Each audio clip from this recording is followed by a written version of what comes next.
Bonjour à tous. Donc, nous commençons ce troisième réveil climat et je laisse la parole tout d'abord à Jean-Marc Potra, délégué général du CFF. Mesdames, Messieurs, bonjour. Bienvenue donc à ce troisième réveil climat organisé par la Coalition française des fondations pour le climat.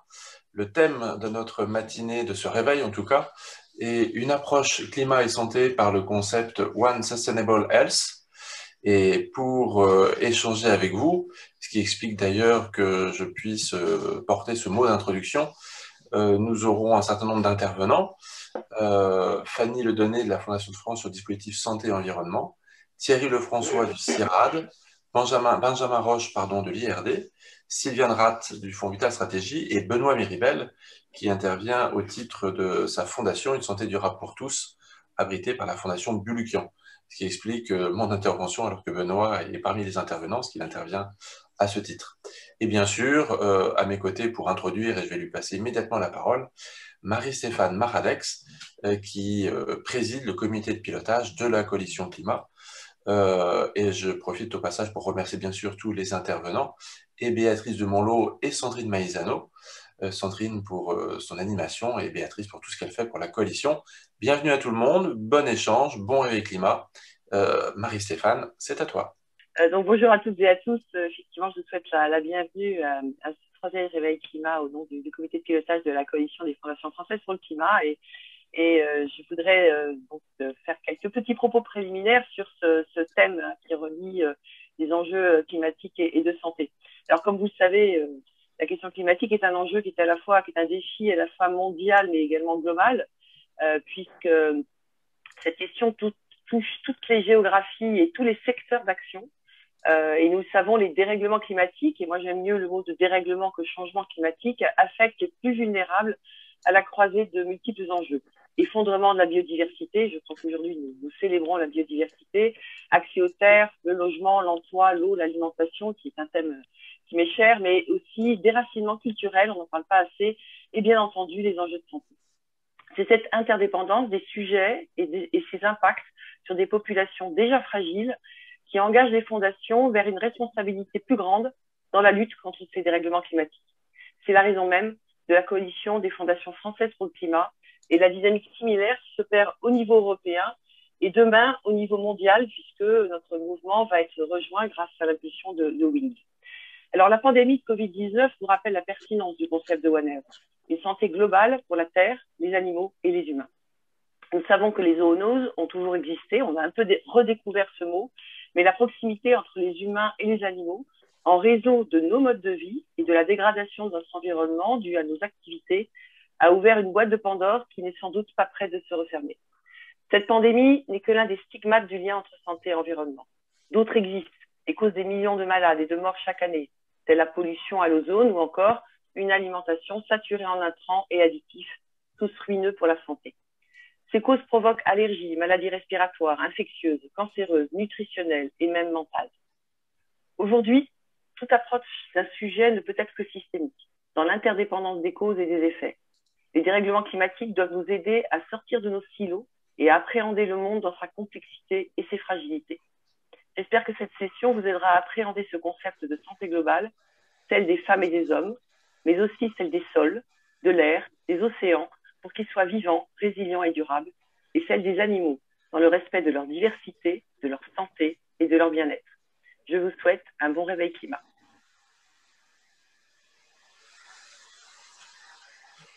Et Sandrine, je repasse la parole. Merci beaucoup. Alors, nous sommes heureux ce matin d'accueillir 5 témoins qui vont nous permettre d'en connaître davantage sur ce grand programme One Sustainable Health. Et donc, merci beaucoup à Fanny Ledonné, puisque Fanny, vous êtes responsable du programme Santé publique et environnement de la Fondation de France.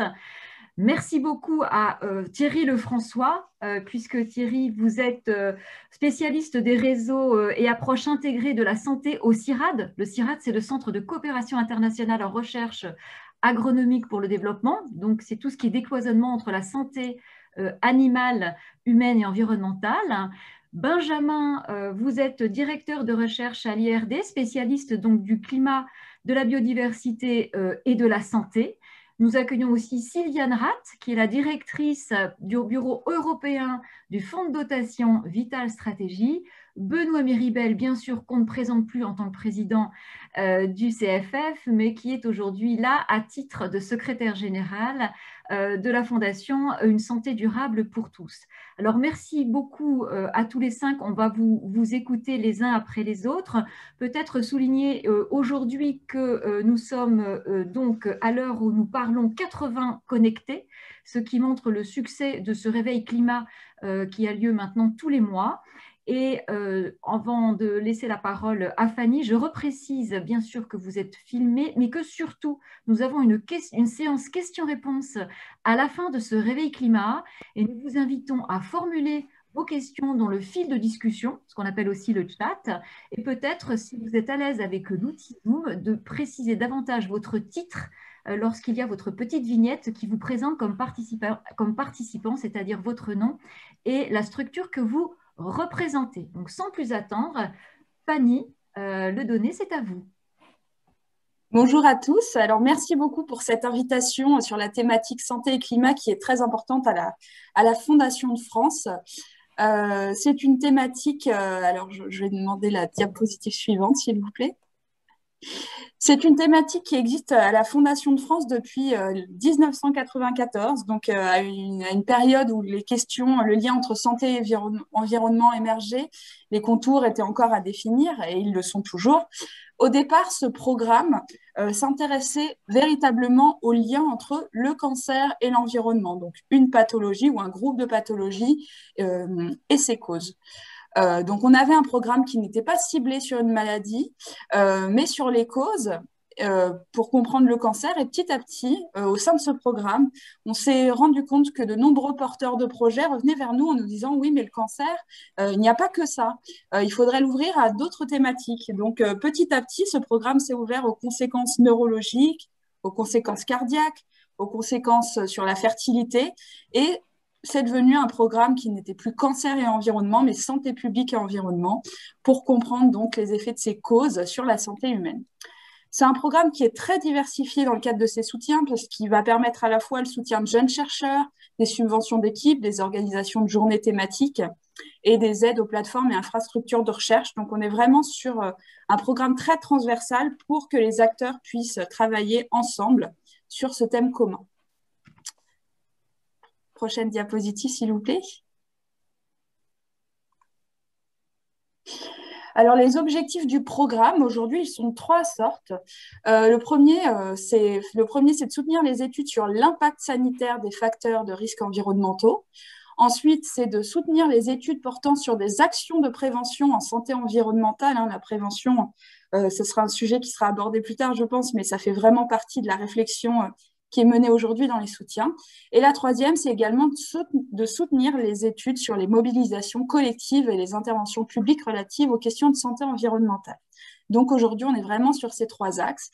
Et je vais faire un focus sur le programme, effectivement, sur les changements climatiques et la santé, ce qui nous intéresse aujourd'hui, en vous présentant 3 exemples qui ont un lien soit direct, soit indirect avec le climat. Ça vous permettra d'avoir un panel des soutiens qu'on propose aujourd'hui dans le cadre de ce programme à la Fondation de France.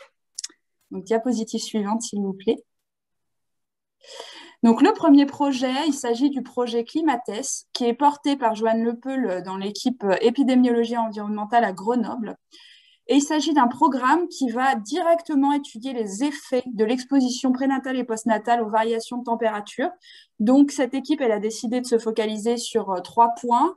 Ses effets sur le poids de naissance, ses effets sur la prématurité ainsi que la santé respiratoire.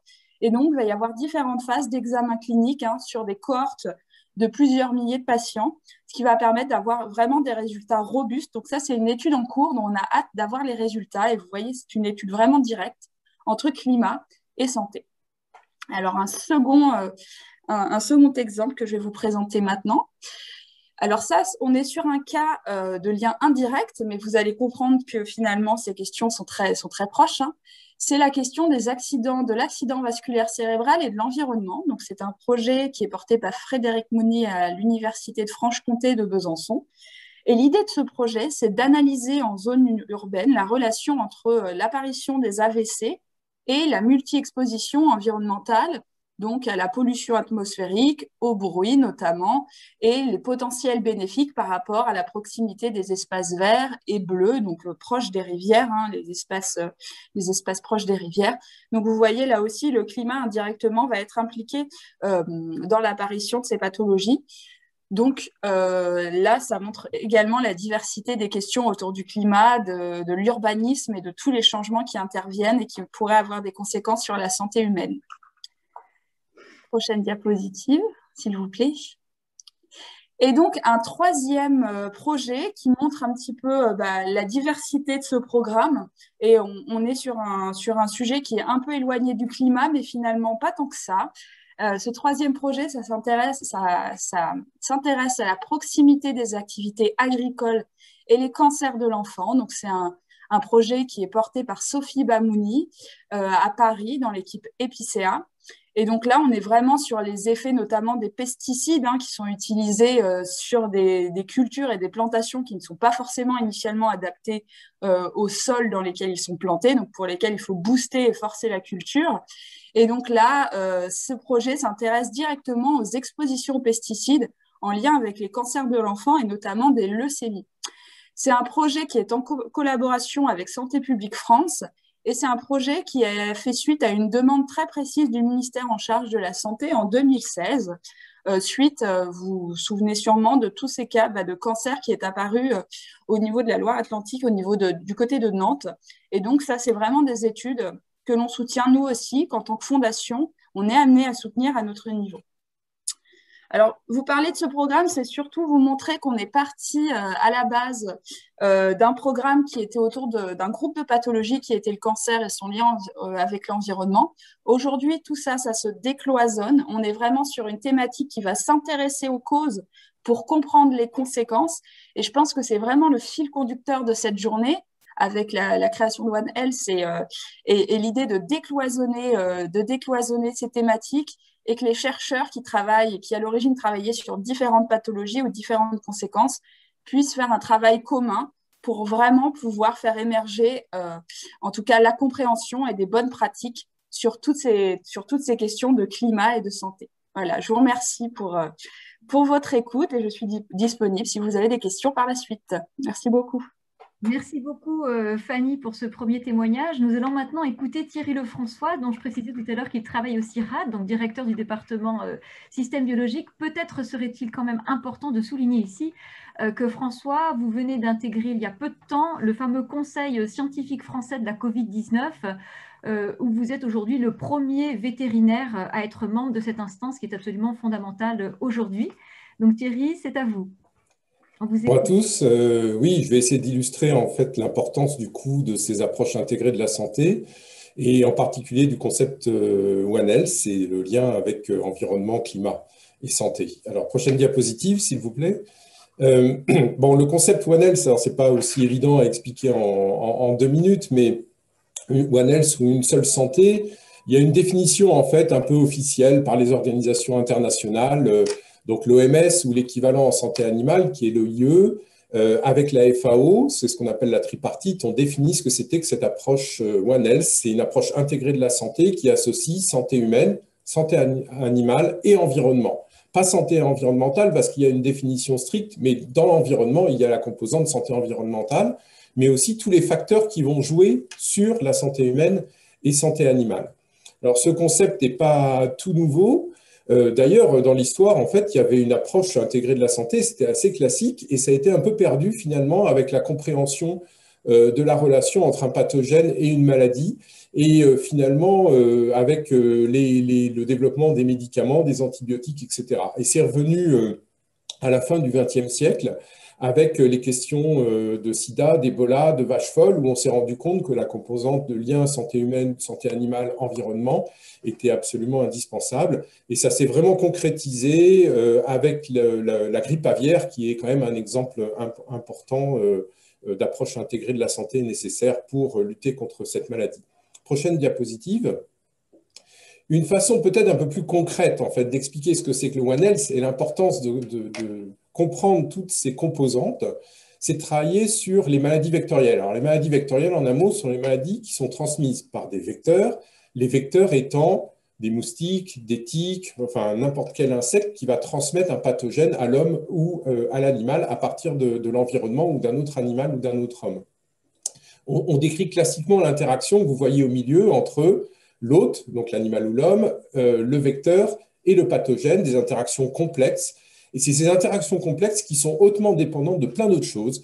Et là, vous avez notamment les questions d'agriculture, les questions de faune sauvage, de biodiversité, de climat, mais aussi de politique, de système de santé, de système d'élevage. Et c'est vraiment toutes ces interactions entre ces facteurs qui vont jouer sur la présence d'un vecteur, un moustique par exemple, sur un territoire. Je prends un exemple en 2 secondes.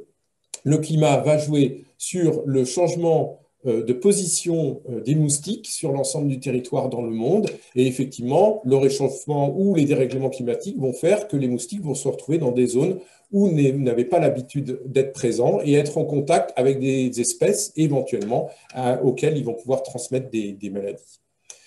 Prochaine diapositive. L'approche One Health, c'est une approche en fait complexe. C'est avoir une approche complexe de ce qu'est la santé. Et en fait, quand on regarde les questions de maladies vectorielles, mais l'ensemble des questions de maladies transmissibles de l'homme à l'animal sous conditions environnementales, on considère qu'à peu près maintenant 75% des maladies émergentes humaines ont une origine chez l'animal. Mais c'est plus complexe que ça. C'est pas que l'animal, parce qu'un certain nombre de facteurs doivent jouer sur cette transmission. Et vous avez ici un graphique qui est représenté chaque année par le World Economic Forum et qui décrit l'interconnexion des risques et qui montre le lien entre risque climat, risque santé, risque biodiversité, et que tout cela est interconnecté. Et c'est ça l'approche intégrée de la santé, c'est comprendre globalement les risques. Diapositive suivante. Donc, en fait, à partir du moment où on s'intègre, la diapositive n'est pas passée, voilà. À partir du moment où on a cette approche complexe de la santé, on peut dire, bon, ça devient un petit peu théorique, et comment est-ce qu'on rentre dans le concret?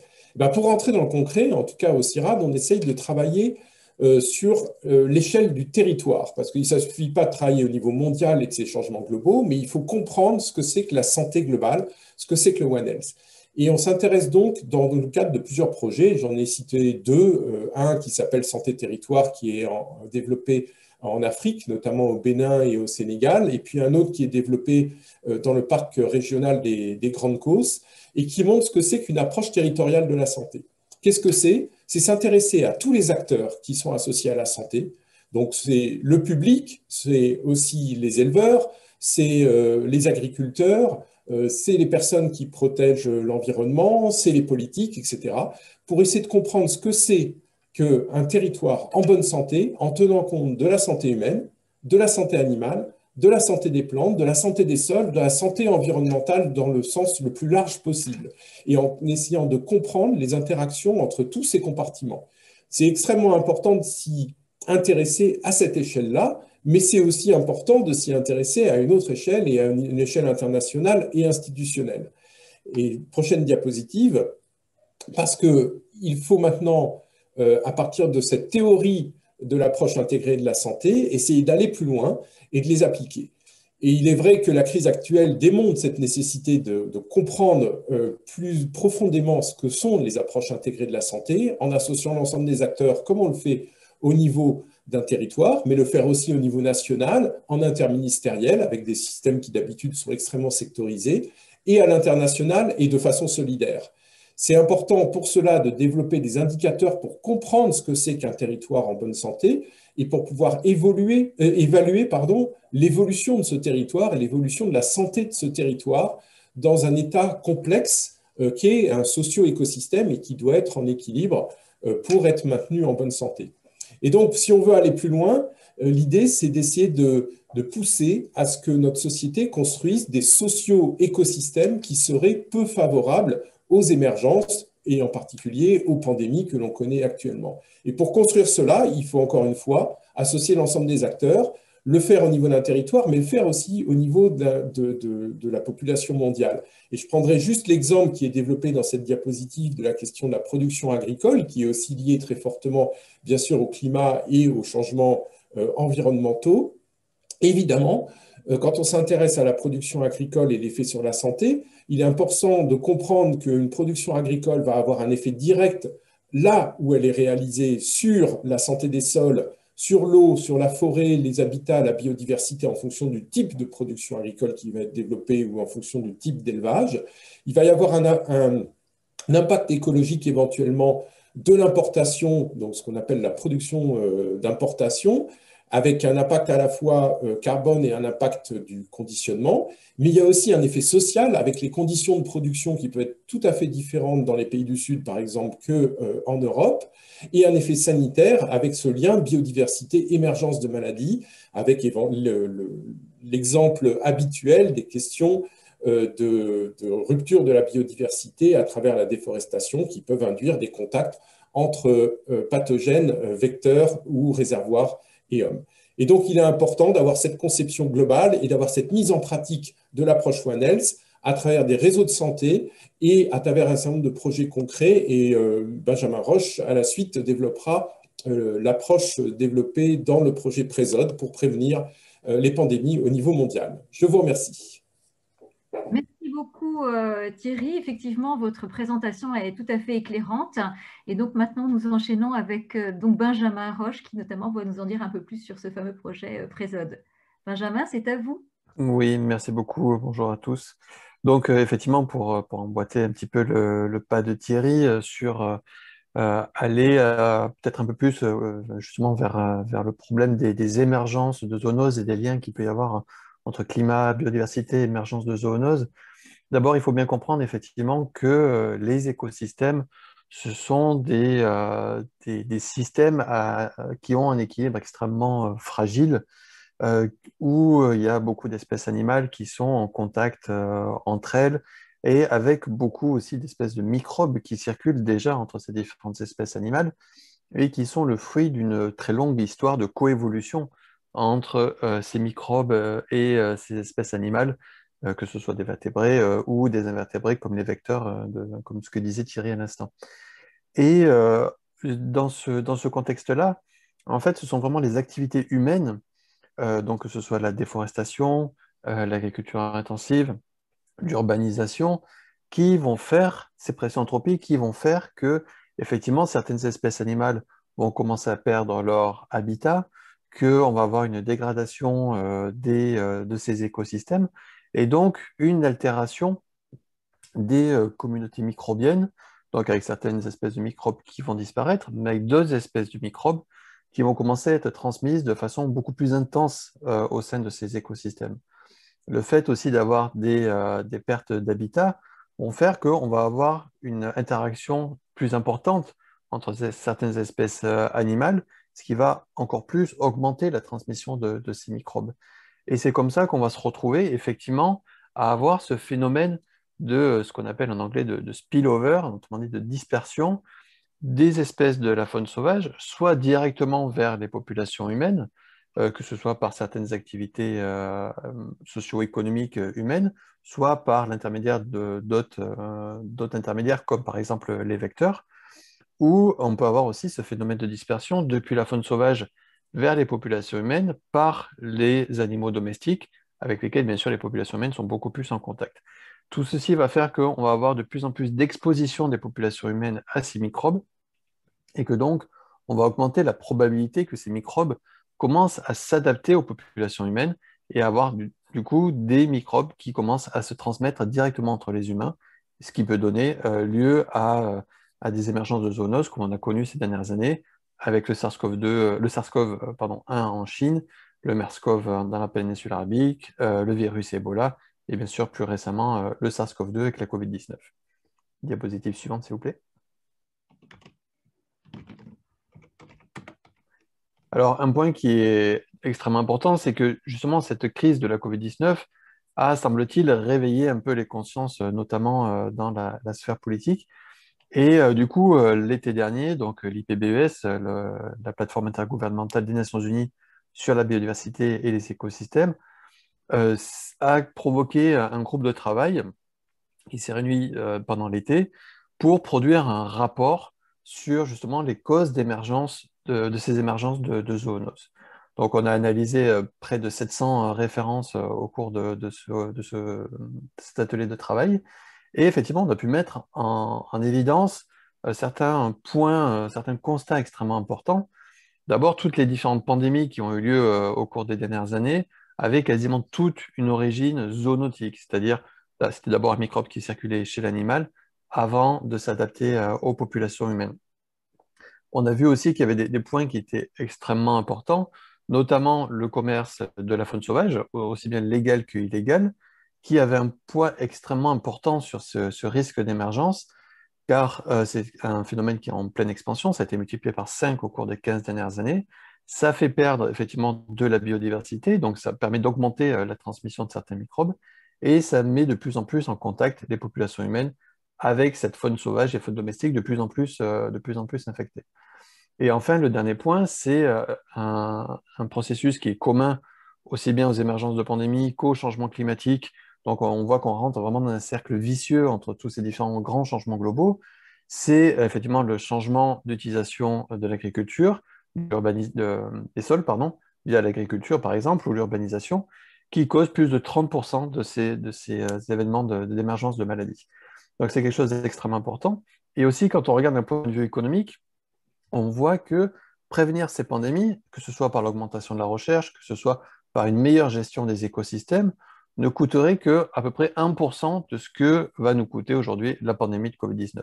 Donc il y a un retour sur investissement qui est très rapide et extrêmement important. Diapositive suivante, s'il vous plaît.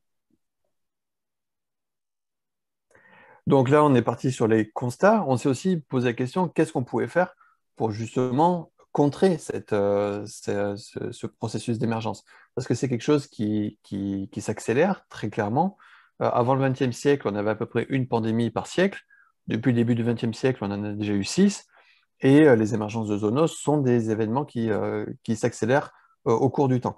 Donc clairement, il y a besoin de faire quelque chose de façon concrète et rapide. Donc, on a identifié quelques points qui nous paraissaient importants. D'abord, c'est, comme le disait Thierry, c'est de comprendre comment mieux gérer ces écosystèmes pour créer des socio-écosystèmes qui permettent de diminuer la probabilité d'émergence de ces maladies. Il y a aussi d'autres points qui sont importants, c'est d'arriver à contrôler et à couper ce phénomène d'interface entre les espèces animales et les populations humaines, notamment par un meilleur traçage du commerce de la faune sauvage, parce que c'est quelque chose qui aujourd'hui est encore peu efficace, en tout cas pas assez efficace, ce qui nous permettrait de remonter rapidement à la source quand on a un phénomène d'émergence, et donc potentiellement de couper la propagation rapidement. On peut aussi imaginer la création de taxes sur des activités qui seraient considérées comme à haut risque pandémique, mais que ces activités doivent être encore bien définies, donc pour ça on a besoin de la science, et la création donc d'un panel intergouvernemental sur la même base que l'IPBES ou l'IPCC pour la biodiversité et le changement climatique, mais cette fois-ci sûrement sur les approches One Health pour arriver à créer vraiment des stratégies de prévention des pandémies. Donc ça, c'est quelque chose qui est extrêmement important parce que tant que ça n'a pas émergé chez l'homme, ce n'est pas tout à fait le rôle de l'OMS. Quand ça émerge chez l'homme, c'est plus tout à fait le rôle de la FAO ou de l'OIO. Donc il y a vraiment un peu un trou noir institutionnel qu'il faut combler. Donc pardon, la diapositive suivante. Donc l'idée, c'est vraiment ça, c'est de changer de dogme, c'est de ne pas attendre comme ce qu'on a fait aujourd'hui, qu'on commence à avoir un feu de forêt, donc une transmission interhumaine pour arriver à contrôler, à développer des vaccins, des médicaments, etc. L'idée aussi de ces approches intégratives, c'est d'agir vraiment en amont et de faire des vraies stratégies de prévention, donc que ce soit en mieux contrôlant les processus de dispersion de la faune sauvage vers l'homme, ou même d'arriver à contrôler la transmission de ces microbes au sein de la faune sauvage. Donc c'est vraiment d'avoir des stratégies de prévention bien en amont de l'arrivée du microbe chez l'homme. Diapositive suivante. Donc là, je vais juste vous présenter rapidement deux projets, parce qu'effectivement, il faut que ça rentre dans le concret. Donc le premier, c'est quelque chose qu'on développe au Mexique, donc entre l'IRD, la UNAM, l'Université nationale autonome du Mexique, et la Fondation EcoHealth Alliance à New York. Donc diapositive suivante, s'il vous plaît. Donc l'idée de ce laboratoire mixte international, c'est vraiment de tester la construction de ces socio-écosystèmes sur le terrain. Donc on regarde, on a une vingtaine de sites qu'on suit au cours du temps pour lesquels chacun de ces sites peut avoir différentes stratégies de management, que ce soit des zones protégées, que ce soit de l'agriculture sylvopastorale, que ce soit de l'agriculture semi-intensive. Donc, on va surveiller ces sites pendant plusieurs mois, plusieurs années. On va regarder comment les différents virus circulent chez les oiseaux, chez les moustiques, chez les rongeurs et chez les hommes, pour arriver à comprendre comment ces différentes stratégies de gestion des écosystèmes à niveau local peuvent vraiment avoir un impact sur l'exposition des populations humaines à ces virus. Donc ça, c'est un exemple qu'on se veut un petit peu emblématique. Ce qu'on va trouver dans la péninsule du Yucatan au Mexique ne va pas être valable dans le monde entier. Donc c'est pour ça que c'est un exemple qui doit être répliqué dans le monde entier. Et donc, diapositive suivante, s'il vous plaît, ça va être une des parties extrêmement importante de l'initiative Présode, qui a été annoncée par Emmanuel Macron le 11 janvier lors du One Planet Summit, où là, c'est vraiment une initiative qui a une vocation internationale, où on souhaite arriver à comprendre, à caractériser ces risques d'émergence zoonotique, pourquoi on a des émergences dans certaines zones et pas dans d'autres, quels sont les drivers qui sont derrière ces émergences, comment arriver à réduire justement ces émergences, comment arriver à améliorer la détection précoce et la réponse rapide quand on a ces événements d'émergence, et surtout arriver à faire une initiative qui soit vraiment interdisciplinaire, intersectorielle dans le monde entier, et surtout quelque chose qui est très important, c'est que ça se fasse en co-construction dans chacune des régions du monde pour que cette initiative soit vraiment appropriée par aussi bien les autorités de santé publique, de santé vétérinaire, les chercheurs, les ONG, etc. Donc l'initiative de Présode, c'est vraiment ça, c'est d'arriver au cours des 5 prochaines années à développer vraiment un programme de travail pour nous permettre d'arriver à concevoir des stratégies qui allient à la fois la santé économique des populations locales qui vivent de l'exploitation de la biodiversité des écosystèmes, mais également qui puissent protéger la biodiversité et ce fragile équilibre des écosystèmes, tout en diminuant le risque d'émergence des zoonoses. Voilà, je vous remercie. Merci beaucoup, Benjamin. C'est tout à fait passionnant, intéressant. Alors, par curiosité, moi, j'ai été regarder Présode, donc l'acronyme anglais, c'est le programme de prévention de l'émergence des maladies zooniques dont vous nous avez parlé. Alors maintenant, c'est la parole qui est donnée à Sylviane Rath.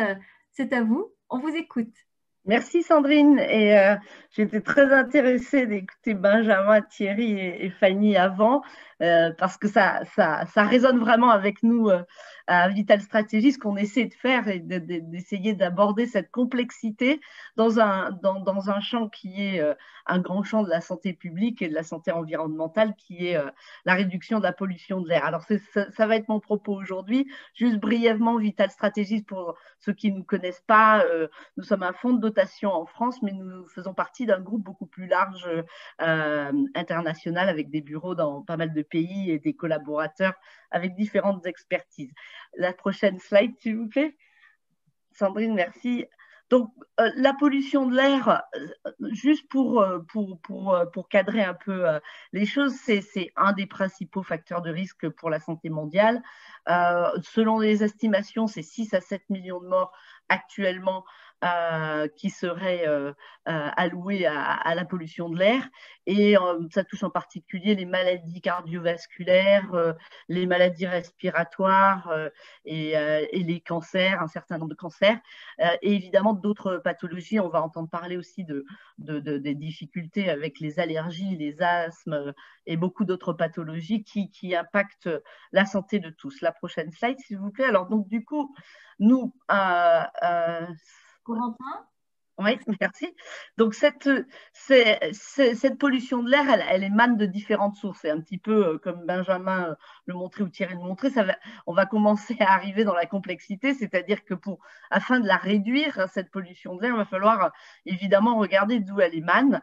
Alors, on va regarder, on va passer par la cuisine au feu de bois dans certains pays. On va regarder les transports, l'habitat, les énergies liées aux industries, les feux de forêt, enfin j'en passe, mais simplement pour donner le cadre à des gens qui ne sont pas experts, on va déjà être confrontés à devoir analyser d'où vient cette pollution de l'air pour un territoire donné. La prochaine diapo, s'il te plaît, Corentin. Donc pour nous, le calcul, il est simple. Avec le nombre de morts qu'on a des suites des maladies liées à la pollution, on sait que de nombreux polluants sont néfastes pour la santé, mais ils sont aussi mauvais pour le climat. Et donc, on va s'attarder à vraiment essayer de travailler ensemble avec nos collègues qui travaillent, par exemple, sur des solutions énergétiques. On va essayer de se mettre ensemble pour essayer d'avoir des co-bénéfices et de pouvoir sauver d'un côté des vies et de ralentir le dérèglement climatique, comme le disait bien Marie-Stéphane au début, et pas le changement. Moi, j'aime bien aussi le dérèglement climatique. Donc voilà, je pense que là, on a une opportunité cette année, avec la COP26, peut-être de renforcer l'action pour améliorer la qualité de l'air, mais aussi obtenir les bénéfices pour climat et santé. Donc, on est aussi ouvert à toute réflexion et toute discussion autour de qu'est-ce qui peut être fait autour de la COP26 dans ce domaine. La prochaine slide. Alors, pour nous, l'approche One Health, c'est aussi une manière d'avoir des cadres dans lesquels on peut inscrire notre action. Et au niveau global, on va voir qu'on a plusieurs cadres, on a beaucoup de concepts, et c'est vrai qu'il y a des difficultés à harmoniser tout ça ou à s'intégrer, mais ils sont très très importants pour vraiment mettre en relation et vraiment définir les complexités et les regarder, essayer de les analyser. Et les propos qui ont été tenus avant les miens montrent bien cette difficulté. Quand on monte d'un cran et qu'on met la santé animale et on met tout ensemble, ça devient très complexe, mais ça nous force à penser multisecteur, multidiscipline, casser les silos. Et pour moi, ce qui est le plus important, et c'est un des objectifs du développement durable, c'est les partenariats. C'est quels partenariats doivent exister. Donc là, pour un public de fondations, c'est comment les fondations se mettent ensemble pour peut-être relever le défi, comment elles vont aider à cibler les moyens sur des pratiques, des projets qui vont avoir un impact large, et comment l'ensemble de la communauté va pouvoir définir des mesures et des indicateurs d'impact solides et robustes qui vont pouvoir guider l'action. La prochaine slide, s'il te plaît, Corentin.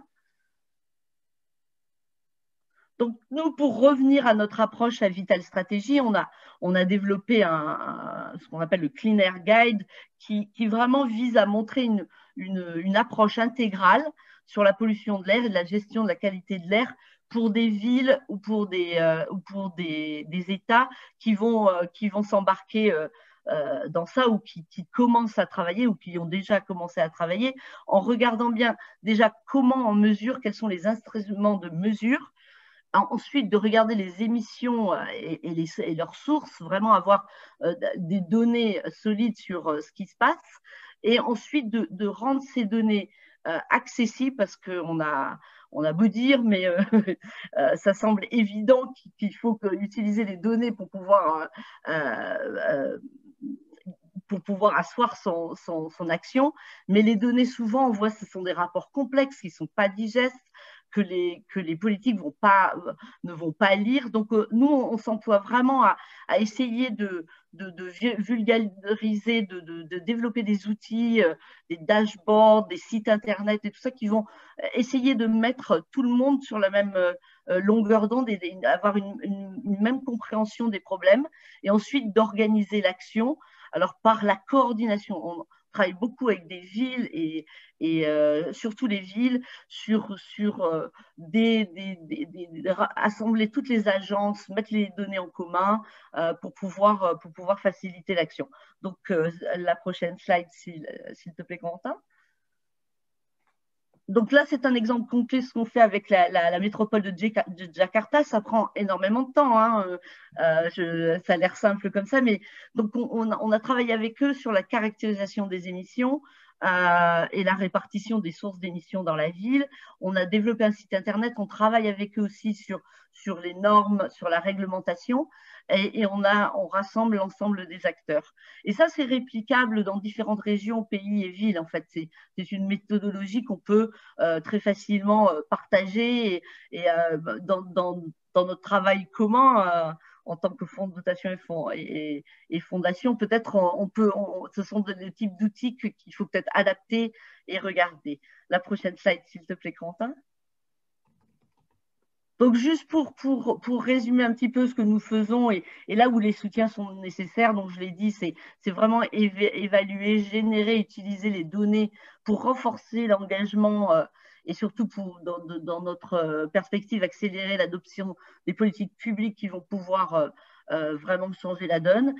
Mobiliser sur la communication, il y a beaucoup de choses à faire encore pour que les populations comprennent, mais que les dirigeants comprennent bien l'interaction entre la pollution de l'air, le climat, la santé.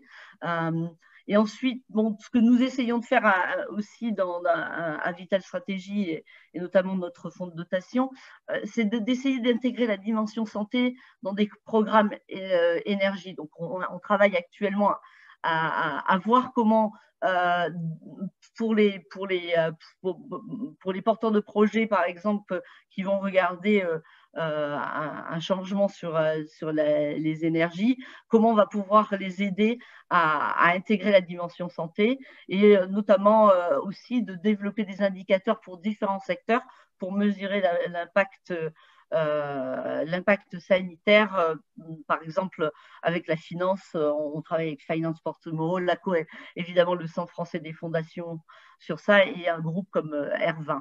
Voilà, je vais arrêter là et je vous remercie. Pour plus d'informations, évidemment, vous pouvez aller sur notre site et vraiment là, c'est vraiment stimulant de voir que beaucoup de gens pensent à agir ensemble et stratégiquement. Donc, merci de votre attention.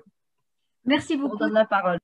Merci beaucoup Sylviane pour cette intervention. Donc maintenant, nous allons enchaîner avec Benoît qui va bien sûr nous expliquer un petit peu plus en détail ce fameux programme One Sustainable Health. Benoît. Bonjour. Bonjour à toutes et à tous. Effectivement, j'interviens avec une autre casquette, celle de secrétaire général d'une fondation que l'on a créé avec Jean-Pierre Clavran, Jean-Christophe Ruffin, différentes personnes, après des questionnements. Alors, on va montrer la diapositive suivante. Après des questionnements lors du premier confinement l'an dernier. Donc, pour moi, je dirais cette fondation Une santé durable pour tous est un véhicule et qui est issu de différentes discussions. D'abord, dans le cercle des fondations, puisque en tant que président, on a beaucoup échangé au printemps dernier, avec toutes les initiatives qui se sont faites, bien sûr, d'abord chez nous, pour toutes les personnes touchées par cette crise Covid, tout ce qui s'est engagé, mais aussi de réfléchir au-delà sur ce que voulait dire cette crise Covid-19, quand on a en tête d'autres crises qui se sont multipliées ces derniers temps, comme viennent de le rappeler nos deux experts, Thierry Lefrançois, Benjamin Roche notamment. Donc, du coup, effectivement, on a tous un parcours. Et on a tous beaucoup de priorités quand on est dans un domaine et on voit qu'il nous faut à la fois conjuguer une verticalité, c'est-à-dire une spécialité dans différents domaines pour être très précis dans toutes les disciplines, et en même temps, il nous faut travailler l'horizontal, le transversal. Alors, l'équation de cette fondation Une santé durable pour tous, c'est l'approche d'intégrer l'approche One Health, on vient de l'avoir décrite, avec l'approche Global Health, qui est bien sûr sans frontières géographiques, avec aussi des principes d'équité dans la santé, puisque tout le monde n'est pas égaux face à la santé pour des questions d'accès géographique ou d'accès tout simplement économique, et en étant dans la ligne des objectifs du développement durable 2030. Alors, après les échanges avec les deux grands événements en Europe sur la santé, le World Health Summit de Berlin et le Forum de Genève, il m'a été confirmé que dans ces grands moments, comme vous le savez tous, dans ces réunions, dans ces colloques, on fait un point d'étape, on fait des déclarations, on communique des informations, mais ce n'est pas pour ça qu'on travaille forcément tous ensemble. Et effectivement, est-ce réaliste d'envisager un travail un peu macro, de transversalité sur ces disciplines-là, puisque vous avez en tête les schémas qui nous ont été montrés de la complexité de notre santé humaine qui dépend de multiples facteurs, bien sûr la santé animale environnementale, mais aussi nos modes de consommation, nos modèles économiques. Hein. Jean-Pierre Clavragne, qui est le président de la Fondation Bouloukian, qui a pris cette fondation, est un économiste de la santé. Et j'avais en tête aussi l'intérêt du partenariat avec l'IRD, qui avait été développé du temps de Jean-Paul Moati, où nous avions eu quelques sessions, trois sessions successives en amont de la réunion annuelle de l'atelier des fondations sur cet aspect science et philanthropie. Alors, on a poursuivi la discussion aussi avec Jean-Paul Moati et évidemment, lui, il a été l'expert français qui était dans le groupe des ODD 2030, donc c'est un chantre du sustainable, du durable. Alors, on a renforcé cette approche One Health en y rajoutant le mot durable, sustainable, en fait. Et que faire? Alors, comment contribuer quand on fait ce constat-là, le constat qui nous est posé? Et alors, c'est la diapositive suivante. C'est aussi pour une réalité. Lorsque j'ai rejoint la Fondation Mérieux, on m'a offert ce livre que j'ai ici, vous voyez, que je vous encourage à lire. Il date des années 2000, Ni microbes ou des hommes qui va l'emporter. Effectivement, ça apprend effectivement une certaine humilité de cette réalité du vivant. Et la diapositive suivante fait aussi état de la complexité qui a été évoquée et donc de la nécessité parce que voilà, tout le monde ne peut pas être spécialiste de tout. Donc, encore une fois, il nous faut une approche verticale thématique. Il faut des gens très pointus dans leur domaine, mais ça nous pose à chaque fois la question pour arriver à endiguer, à pouvoir maîtriser à nouveau cet enjeu de la santé humaine, de travailler ensemble. Alors, c'est l'approche que porte cette Fondation Une Santé Durable. C'est un véhicule qui porte un projet. Ce projet, c'est donc le One Sustainable Health Forum. La diapositive d'après va vous montrer, si Corentin nous la montre, notre approche. Donc, voilà, c'est une contribution qui est dans le monde de tout ce qui doit être accompli pour avancer, je dirais, en transversal aussi, et notamment entre l'enjeu santé-environnement. Donc, d'une part, cette fondation Une santé durable pour tous, qui est abritée à la Fondation Bouloukian à Lyon, avec un conseil d'orientation, un comité opérationnel, et qui a signé un partenariat le 26 octobre 2020 à l'ambassade de France de Berlin, avec le World Health Summit, qui est la référence, je dirais, événementielle en termes d'événements en santé. Et on a lancé cette démarche. Donc, c'est une démarche, un exercice à peu près sur 2 ans. Alors, ça est très important au centre puisque c'est une démarche d'intérêt général et on peut revenir sur la diapositive parce que je voudrais quand même saluer si Corentin peut revenir juste un poil en arrière. Voilà, je voudrais quand même saluer que ce modèle est soutenu essentiellement et exclusivement pour l'instant et on est tous bénévoles et donc on arrive à fonctionner avec donc la Fondation Bouloukian, la Fondation Daniel Ignacarasso et Marie-Stéphane s'en souvient, on a beaucoup échangé au printemps lors du premier confinement sur ces questions-là et la Fondation Veolia et d'autres fondations, je sais, vont souhaiter rejoindre. Et effectivement, on n'a pas la puissance. C'est une petite parenthèse, de très grosses fondations internationales. On connaît tous la fondation Bill Gates et il fait un travail admirable avec des moyens très, très importants. Mais les besoins et ce qui doit être fait est tellement immense et important qu'on doit effectivement aussi faire en sorte que des fondations plus modestes, mais convaincues, puissent s'additionner. Je crois personnellement aussi, je le vois à travers le Centre français des fondations, que l'addition et la diversité des acteurs, c'est une force aussi, avec une force d'intelligence collective. Et je pense qu'on le voit dans le cheminement.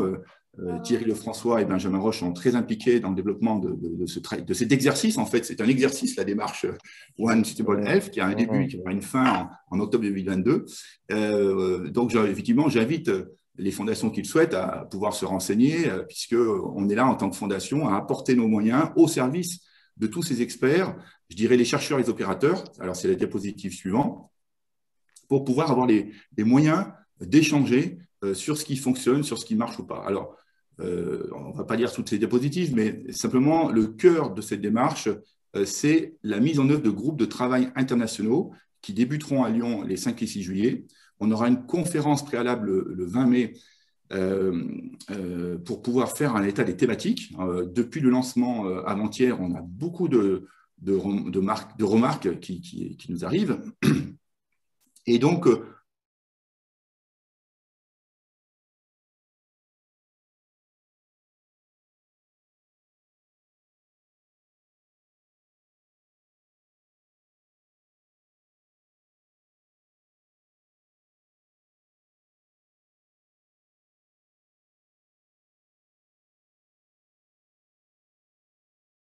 donner les bonnes conditions pour que voilà, tous ces savoirs soient mis ensemble au bénéfice de projets qui vont devoir évoluer. La question, c'est, voilà, il y a 30 ans, il y a 30 ans pile, en 91, en avril, j'étais au Liberia. Les programmes d'action contre la faim n'étaient pas aussi intégrés que ce qu'ils le sont aujourd'hui. Intégrer la santé mentale des mères, enfin, je ne vais pas développer, le WASH, etc. Quels seront nos projets ou quels doivent être nos projets en consortium commun pour accélérer l'atteinte des ODD 2030 et avec effectivement des risques Covid-19 et d'autres qui arrivent. Alors, toute cette démarche, elle passera par Berlin et par Genève, en accord avec les organisateurs, pour nous permettre, à l'issue, que ces groupes de travail internationaux puissent faire une déclaration, je dirais, de réalité de projets, de programmes, des recommandations, et dont nous espérons qu'elles seront diffusées. Donc voilà, c'est un travail d'exercice. La diapositive suivante voilà, montre justement le timing, et j'en termine là-dessus. Donc, on a lancé avant-hier le lancement, mais c'était un peu la bande-annonce. Et puis, on aura le lancement opérationnel des groupes de travail le 5 et 6 juillet, des points d'étape, mais c'est en octobre 2022 à Berlin qu'on rendra compte de cet aspect-là. Alors, pour les Allemands, c'est très important parce que les Allemands considèrent aussi qu'avec la France, deux moteurs de l'Europe, il y a une responsabilité en termes de santé et surtout aussi de santé internationale et qu'il faut qu'on soit, l'Europe aussi, une force de proposition. Bon, ça, c'est des ambitions plus larges, mais dans l'immédiat, ce qui nous intéresse, c'est les projets futurs. Alors, la diapositive suivante, et on s'approche de la fin, c'est de vous montrer avant-hier la diversité des personnes. Bien sûr, il y en a bien plus encore qui sont engagés, qui ont témoigné. Donc, vous pourrez revoir le film en replay de lancement de cette initiative. Voilà, bien sûr, le directeur de l'OMS l'encourage. On a Marie-Stéphane, puisque c'est la première fois après Bouloukian qui nous a soutenus. On reconnaît Thierry Lefrançois et Benjamin Roche ici. Voilà, donc Serge Brest de Soltis, une ONG, Myrdad de l'Institut Pasteur de Cayenne. Vous voyez ici Eric Orsena aussi qui préside l'institut, comment s'appelle, l'initiative en faveur des grands fleuves, Isabelle Autissier pour l'environnement, Jean-François Maty, etc. Jean-Paul Moati que j'ai cité, Runa Khan au Bangladesh, Patrice Debré qui a été ambassadeur. Donc Jean-Christophe Ruffin aussi qui est tout de suite donc intellectuellement, David Eman, Anton Flau, ouais, je ne peux pas tous les citer, et si, il faut que je cite quand même Detlef Ganten qui est le fondateur du World Health Summit et qui est un moteur aussi dans cette démarche. Je peux aussi cliquer sur Patrick Lartiguet ici, Savoir Patient, et il témoigne de l'intérêt aussi, vous voyez qu'on est dans une approche très large de notre santé humaine pour le futur, du lien soignant-soigné. Voilà, et Frédéric Apollin à côté, qui est le directeur d'Agronomes Vétérinaires sans frontières, Francine Ntoumi aussi sur le terrain en Afrique, chercheuse réputée. Bon. Et Vétagro avec, voilà aussi Nathalie qui était là.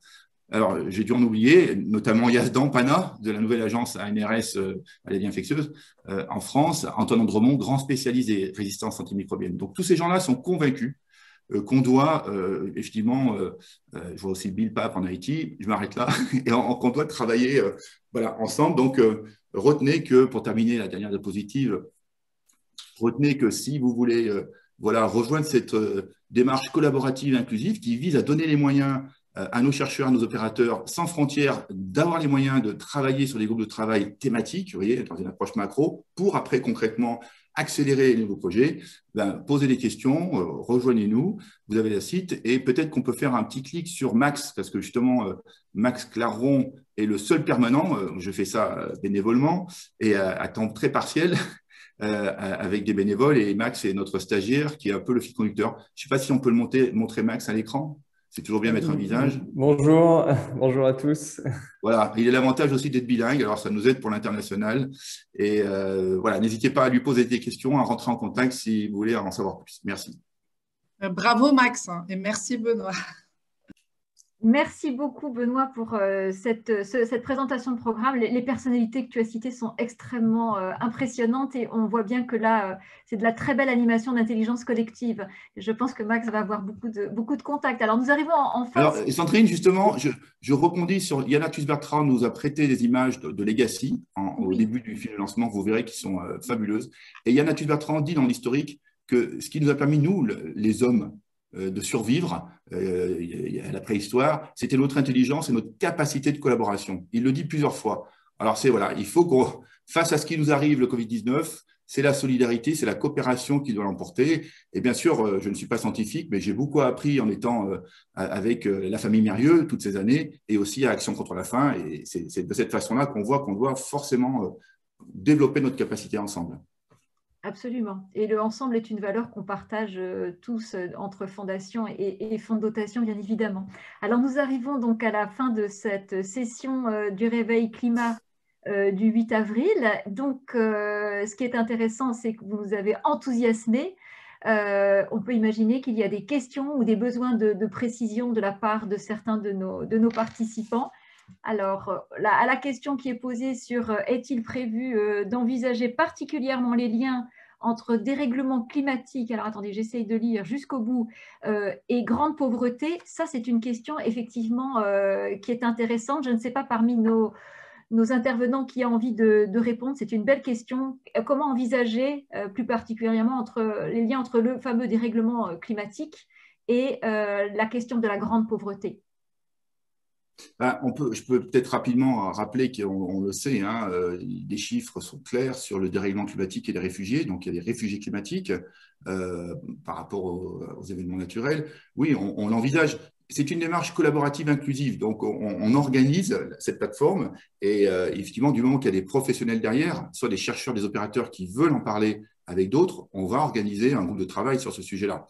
Il nous remonte maintenant, depuis le lancement, déjà des thématiques diverses et variées, et celle-ci est importante. Merci.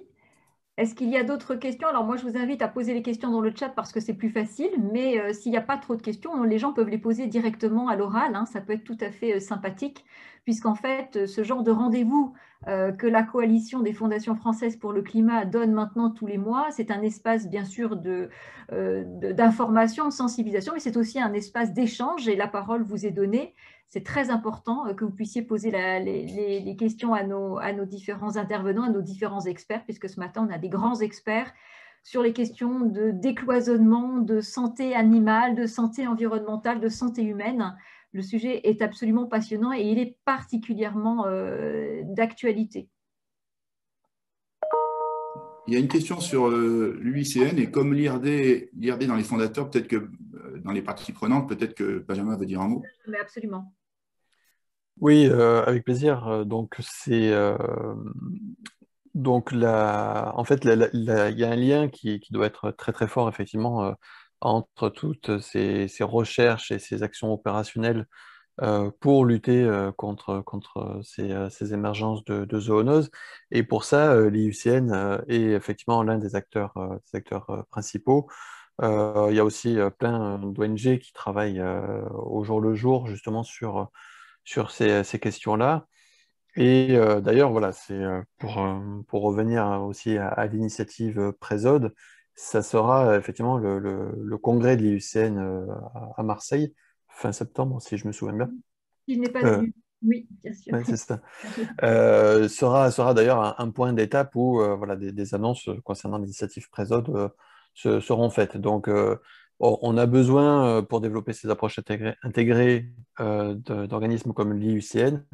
Et l'IUCN voilà, s'intéresse aussi de plus en plus à apporter leur propre contribution sur ces approches intégrées.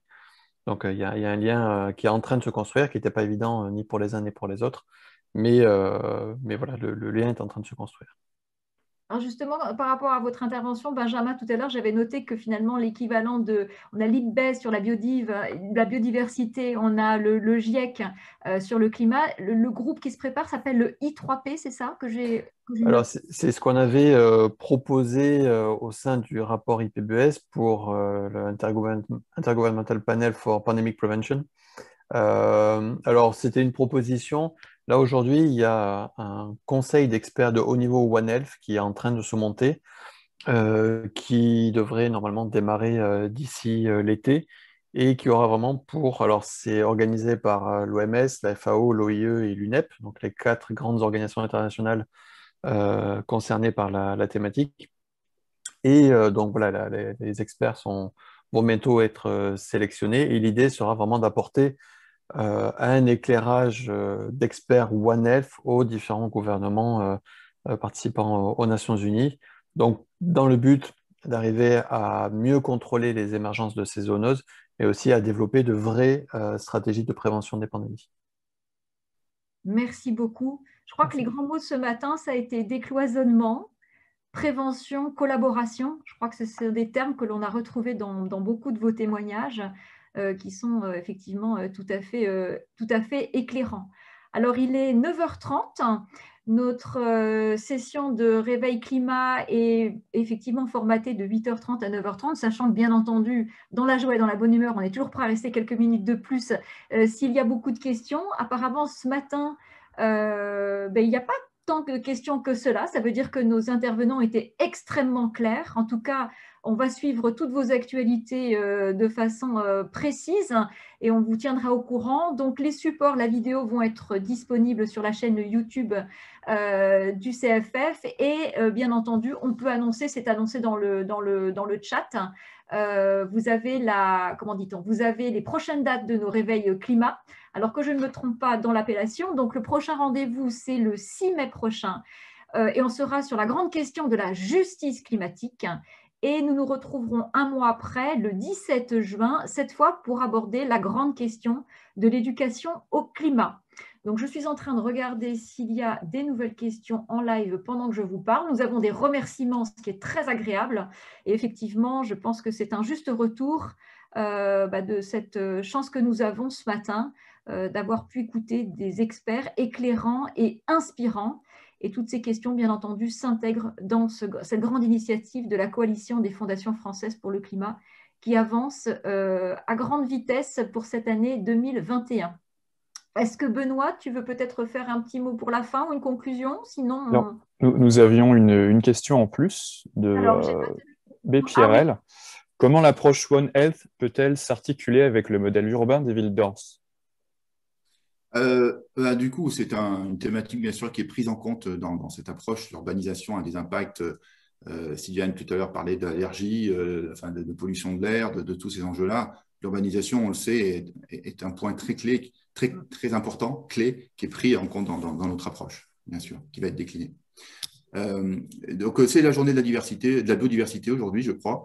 Donc, j'invite tous ceux qui vont en savoir plus à aller sur une émission qui était sur France Inter avec Thierry Lefrançois et d'autres personnes, d'autres experts il y a quelques temps, vous le retrouverez, pour vraiment comprendre dans quel mécanisme nous sommes aujourd'hui, qui ont été évoqués. Donc, voilà, en tant que président du CFF, je remercie d'abord les fondations qui sont engagées pour créer cette coalition, qui est très importante, qui permet aux fondations elles-mêmes de changer leurs pratiques, et puis aussi d'encourager des projets. Et effectivement, dans une approche d'un changement climatique face au dérèglement, qui soit porteuse aussi de différents projets sur tout ce qui touche ces enjeux d'environnement. Donc voilà, un grand merci aux fondations qui soutiennent, à l'équipe aussi qui a organisé cette session, ce réveil matin. Et voilà, en tant que président du CFF, je suis très content de voir le nombre de personnes connectées. Et je vous souhaite une très bonne journée et surtout d'être avec nous pour les prochains réveils climat et aussi d'être en soutien des actions du Centre français et Fondations, puisqu'on agit tous dans l'intérêt général. Voilà, merci. Merci Benoît. Merci à tous et bonne journée. Et surtout, si vous avez des suggestions, des souhaits de thèmes ou des idées pour la coalition climat, n'hésitez pas, je suis vraiment à votre disposition. Et merci à tous les intervenants qui ont été vraiment brillants. À bientôt et bonne journée. À bientôt. Merci. À bientôt, merci. Merci, au revoir. Et merci à tous. Merci.